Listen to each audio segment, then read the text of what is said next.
চলো 2-3 দিন পর আবার ঘরটা গুছিয়ে নিই, ঘরের জিনিসগুলো গোছগাছ করে একটু পরিষ্কার পরিচ্ছন্ন করি। মামা বাড়িতে গিয়েছিলাম, এসে তো ওই 3 পিসটা ধুয়ে দিয়েছিলাম, আর কিছুই করিনি। আর এই যে ব্যাগ ভর্তি সব কিছুই রয়ে গেছে, এখনও ধোয়াধুয়ি পরিষ্কার পরিচ্ছন্ন কোনো কিছুই হয়নি। তো গুড মর্নিং সবাইকে, তোমরা কেমন আছো? আশা করছি ভালো আছো। আমিও 2-3 দিন পর জ্বর থেকে উঠে মোটামুটি ভালোই আছি। আসলে জ্বরটা হয়ে গিয়ে না শরীরটা খুব দুর্বল হয়ে গেছে, কোনো কাজ করতেও ইচ্ছা করে না, কিছুই না, খালি শুয়ে থাকতে ইচ্ছা করে। এটা কার কার হয় আমি জানি না, আমার তো প্রচণ্ড পরিমাণে হয়। তো আমি টুকটাক করে কিছু জিনিস গুছিয়ে নিচ্ছি। আর এটা হচ্ছে কাঁথা, এটা মা আজকে আবার সেলাই করবে। মা শুয়ের মধ্যে সুতো গাঁথতে পারে না, সেই জন্য কয়েকদিন সেলাই করেনি। তো আমি বাড়ি এসেছি, এখন শুয়ে সুতো লাগিয়ে দিলে মা কাঁথাটা সেলাই করতে পারবে। আমিও একটু হাত লাগাই ফাঁকে ফাঁকে। আসলে সর্দি লেগে গেছে তো গলাটা কীরকম যেন হয়ে যায়। তো 2-3 দিন পর নিজের বিছানাটা পেয়ে আরামের ঘুম দিয়েছি। তো সব কাজগুলো শেষ করে স্নান করে এখন এসেছি পূজা দিতে। 3 দিন পর বাড়িতে পূজা দিব। 3 দিন না, বলতে গেলে 5 দিনই হয়ে যায়। 2 দিন তো জ্বরেই শুয়েছিলাম, মা দিয়েছে। তো 5 দিন পর আমি পুজো দিচ্ছি। সব কিছু করে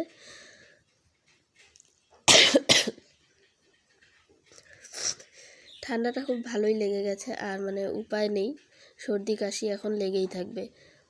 ধীরে ধীরে ঠান্ডার সিজন পড়ে যাচ্ছে, আমাদের এদিকে মোটামুটি পড়ে গেছে। এখন তো ভাদ্র মাস, এখন হচ্ছে গিয়ে আমাদের এখানে দিনের বেলা গরম লাগবে, কিন্তু ভোরবেলার দিকে খুব শীত লাগে। অন্যদিকে হয় কি না জানি না, তবে আমাদের এখানে পড়ে গেছে। আর পূজা দিতে দিতে মার সঙ্গে একটা কথা বলছিলাম, কালকে রাত্রে আমাদের এখানে 8টা হাতি বেরিয়েছে, জানো তো। মানে যে দিক দিয়ে গেছে ওটা ওরা 4 লাইন বানিয়ে ফেলেছে। আর এই যে আমার পূজা দেওয়ার কাজও কমপ্লিট হয়ে যাচ্ছে। তো আমি ধূপ ধুনো জ্বালিয়ে দিচ্ছি, এখন উলু দিচ্ছি, পুজো টুজো দিয়ে তারপর যাব খেতে। তো খাবারটাও খেয়ে নিই আগে, খিদেও পেয়ে গেছে। আর এই ভাতটা দেখে কেউ কিছু মনে করো না, এটা হচ্ছে আমাদের বাড়ির ধানের ভাত। ভাতটা এরকমই হবে। তো আজকে সবজি ছিল মাছের ঝোল, সুজি কচু আলু দিয়ে, আর ছিল পুঁই শাকের চচ্চড়ি। তো তারপর দেখো খাওয়া দাওয়া করে আমি একটু রেস্ট নিচ্ছিলাম। আর এদিকে এসেছে কাঠবিড়ালি ধরতে। 2টো কাঠবিড়ালি নাকি আমাদের রান্নাঘরের পেছনের গাছে আছে। তো ওরা নিচ থেকে ধরতে না পেরে এখন গাছেই উঠে পড়েছে। গাছে উঠেও লাভ হয়নি, ধরতে তো পারলো না, শুধু শুধু খাটনি করলো। বুঝি না, এরা নাকি কাঠবিড়ালিও খায়। আমি আজকে শুনলাম এরকম কাণ্ডকীর্তি, কাঠবিড়ালিও কি খাওয়া যায়? তোমরা জানলে একটু বলো তো আমাকে।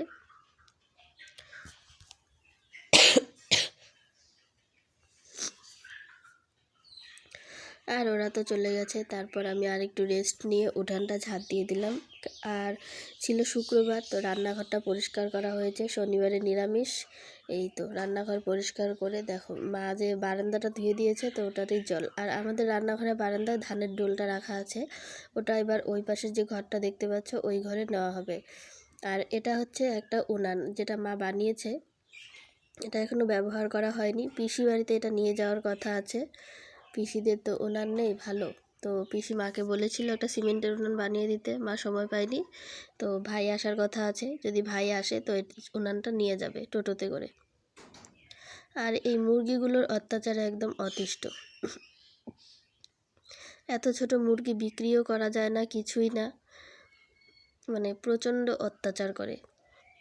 তো আমাদের উঠানটা বেশ ভালোই বড়, ঝাড় দিতে সময় লাগে।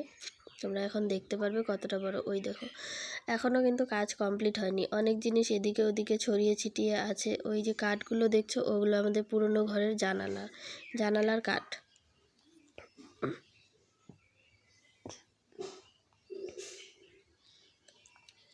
আমি একটু তাড়াতাড়ি করে উঠানটা ঝাঁট দিয়ে নিই।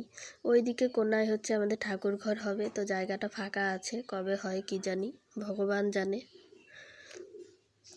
ভগবানের দয়া থাকলে হবে, না হলে আর কি। এটা আমি বিকেলবেলা ঝাড় দিচ্ছি, সকালবেলার কাজটা মোটামুটি মাই করে ফেলে, আমার উঠতে একটু দেরি হয়ে যায়,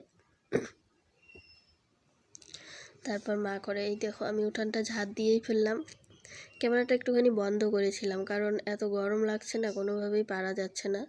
আর সবটা নিতে গেলে অনেকটা বড় হয়ে যাবে, সেই জন্য সবটা নিইনি, অল্প একটুখানি নিয়েছি। আর এদিকে বড় টিনের জল পড়ে মাটি কেটে নিয়ে যায় দেখে এই ব্যবস্থা করা হয়েছে, তাহলে আর মাটিটা কেটে নিয়ে যাবে না।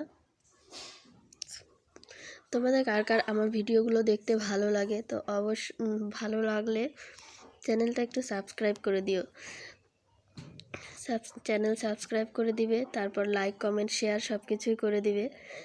তোমাদের তো এত কিছু বলতে হয় না, হালকা বললেই তোমরা বুঝতে পারো। আর এখানে কেন জঙ্গলগুলো জমাচ্ছি, এখানে হচ্ছে আমার একটা ফুল গাছ আছে, তো ওটাতে একটু সার দেওয়ার জন্য এইখানে দিচ্ছি। আর সেরকম কিছুই নেই, শুধু উঠানের মাটিগুলোই আছে আর দু একটা পাতা, তো এগুলো পচে যাবে, তো পচে গিয়ে এই গাছটার গোড়ায় একটুখানি সার হবে, সেই জন্যই এখানে এই জঙ্গলগুলো জমা করছি। তো আজকের ভিডিওটা আমি এখানেই শেষ করছি। তোমরা সবাই ভালো থেকো, সুস্থ থেকো, টাটা।